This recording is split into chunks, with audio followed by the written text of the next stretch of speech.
सन 562 में रोमन सल्तनत दिवालिया होने के करीब थी जब हंस के हमला आवरों ने इटली पर यलगार की।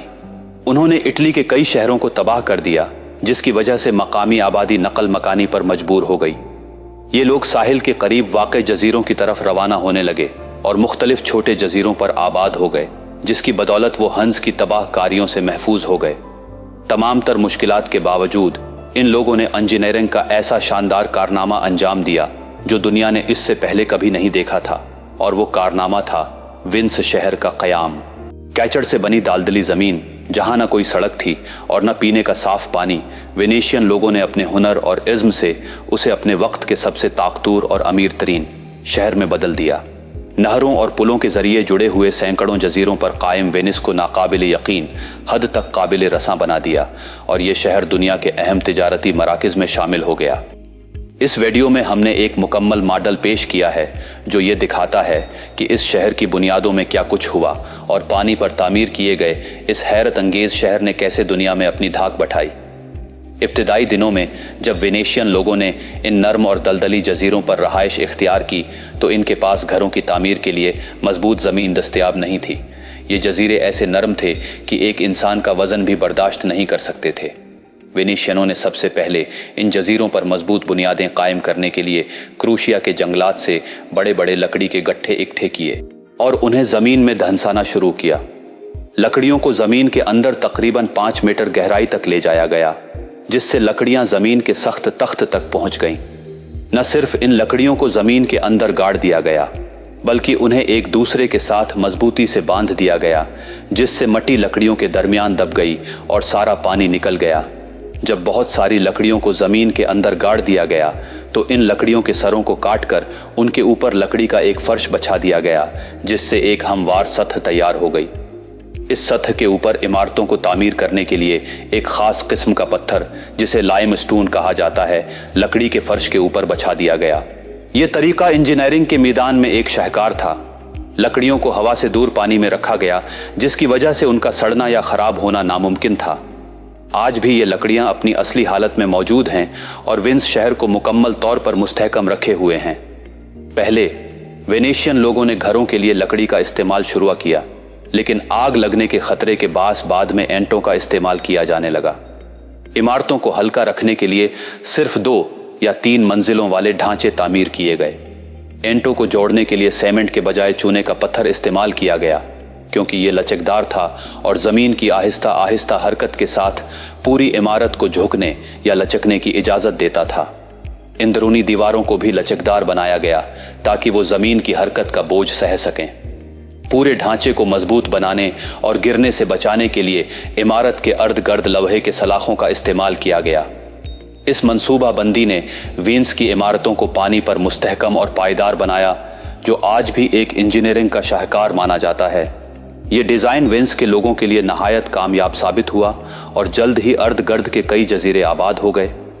ज़्यादातर शहरों के बरक्स जो बाहर की तरफ फैलते हैं, विंस के ये जजीरे एक दूसरे में जम होते गए।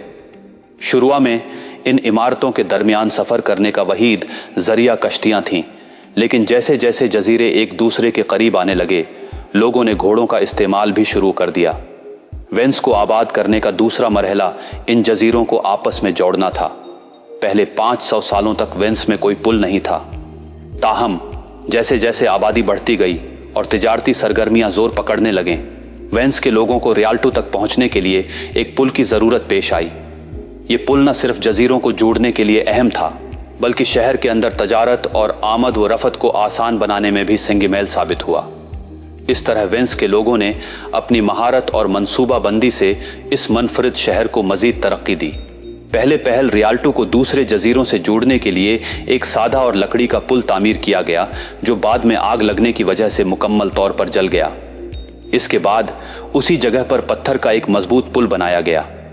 इस पुल की तामीर के लिए 12,000 लकड़ियों को नहर के किनारे ज़मीन के अंदर डाल दिया गया और इनके ऊपर 10,000 टन के करीब पत्थर रखे गए। ये पुल आज तक अपनी असली हालत में मौजूद है और विंस में एक मरकजी शाहराह के तौर पर काम करता है। इस कामयाबी के बाद शहर भर में पत्थर के पुलों की तामीर शुरू हो गई और विंस को सड़कों के बजाय नहरों के जरिए आपस में जोड़ दिया गया। लोगों ने इन नहरों में कश्तियों के जरिए सामान ले जाना शुरू किया, जो एक नहायत तेज और आसान रास्ता साबित हुआ। इस मंसूबा बंदी ने वेनिस को एक अनोखा और कारामद शहर बना दिया, जहां नहरें सड़कों का काम करती हैं और कश्तियों के जरिए रफ्तार और सहूलत के नए मेयार कायम हुए। 16वीं सदी तक वेनिस यूरोप का सबसे ताकतवर और अमीर तरीन शहर बन चुका था। तमाम अहम तिजारत वेनिस के जरिए होती थी, जिसकी बदौलत वेनिस के लोगों ने बेतहाशा दौलत कमाई। ताहम जैसे जैसे कारोबार बढ़ा और आबादी में इजाफा हुआ, शहर में पीने के साफ पानी की ज़रूरत भी बढ़ती गई। वेनिस जो खुद पानी से घिरा हुआ था, उसका पानी पीने के काबिल नहीं था क्योंकि वो नमकीन था।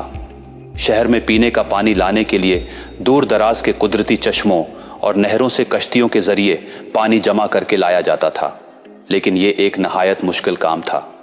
इस मसले को हल करने के लिए वेनिस के इंजीनियरों ने एक नया और मुनफरिद तरीका ईजाद किया। इस तरीके के तहत जंगल में वो जगह जहां जानवर चरते थे, एक बड़ा कुआं खोदा गया। इस कहोल की दीवारों को वाटर प्रूफ बनाया गया ताकि बारिश का पानी कुआं से बाहर ना निकले। फिर इस कुएं को पत्थरों से भर दिया गया। जब बारिश होती तो पानी इन पत्थरों के जरिए फिल्टर होकर कुएं के अंदर जमा हो जाता। साथ ही चहतों का बारिश का पानी भी पाइपों के जरिए इन कुएं में जमा किया जाता था। इस निज़ाम की बदौलत वेनिस का पानी का मसला बड़ी हद तक हल हो गया। शहर के अर्ध गर्द बारिश के पानी को जमा करने के लिए मजीद कुएं खोदे गए। ये तरीका न सिर्फ शहर को पानी फराहम करने में कामयाब रहा, बल्कि वेनिस की तरक्की और बका के लिए भी एक शानदार शाहकार साबित हुआ। सदियां गुजरने के बाद भी वही पुराना निज़ाम आज भी वेनिस शहर को आबाद रखे हुए है। पुल, नहरें और इमारतें सभी कदीम आसार हैं जो लकड़ियों पर हजारों साल से अपनी असली हालत में मौजूद हैं। उम्मीद है ये वीडियो आपको पसंद आया होगा। इसी तरह के वीडियोस के लिए हमारे इस चैनल को सब्सक्राइब करें। शुक्रिया।